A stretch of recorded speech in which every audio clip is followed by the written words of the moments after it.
Right పత్తి రైతులను కేంద్ర రాష్ట్ర ప్రభుత్వాలు మోసం చేస్తున్నాయని కేటీఆర్ మండిపడ్డారు. పత్తి కొనకుండా వేధిస్తున్నారని ఫైర్ అయ్యారు.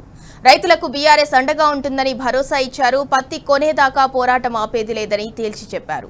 అటు రేవంత్ ప్రభుత్వం కేబినెట్ మీటింగ్ల పేరుతో టైం పాస్ చేయటం తప్ప మరేం లేదని ఎద్దేవా చేశారు.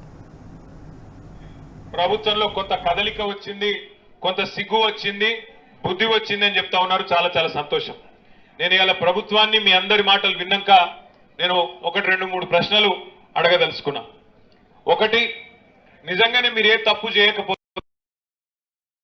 చేస్తున్న మాట నిజమే అయితే, రైతులు సంతోషంగా ఉన్న మాట నిజమైతే, ఇవాళ ఏ కారణం చేత మార్కెట్ బంద్ పెట్టినరు ప్రభుత్వం చెప్పాలని చెప్పి నేను అడుగుతున్నా.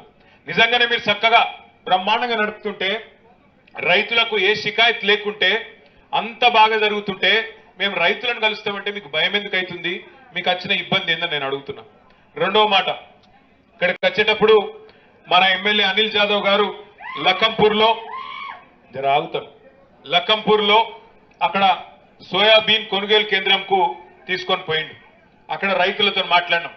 నారాయణ రెడ్డి అని ఒక పెద్ద మనిషి రైతు చెప్తున్నాడు, నా జీవితంలో ఎప్పుడు ఇట్లా చూడలేదు సార్, నేను 40 ఏళ్ళకెళ్ళి వ్యవసాయం చేస్తున్నా, మొదటికెళ్ళి పత్తి సోయా రెండే పండిస్తా ఇక్కడ నేను, కానీ మొట్టమొదటిసారి ఇటువంటి పరిస్థితి చూస్తున్నా. ఇవాళ రంగు మారిందంటుండ్రు, చెడిపోయిందంటుండ్రు, కొంటలేరు, ఎన్నడూ చూడలే ఇటువంటి పరిస్థితి, ఇంత దారుణమైన పరిస్థితి, జర మా కోసం కొట్లాడండి అని సోయా రైతులు మొత్తుకుంటా ఉన్నారు.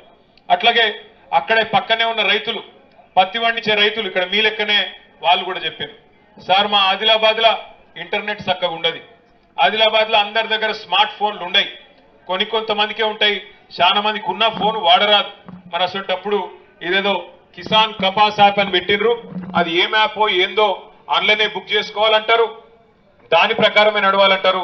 మాకు ఎట్లా తెలుస్తుంది, మాతో ఎట్లయితుంది, జర చెప్పండి సిసిఐ వాళ్ళకి, ఇది పద్ధతి కాదు అని అక్కడ కొంతమంది చెప్పారు. వర్షాలు ఎక్కువ ఉంటాయి, ఆదిలాబాద్ అంటేనే నల్లరేగడి నీళ్ళలు, మరి నల్లరేగడి నీళ్ళల్లో నీళ్లు కూడా ఎక్కువ గుంజుతుంది. దాంతో పాటు సహజంగానే ఇవాళ చలి ఎక్కువ ఉన్నది.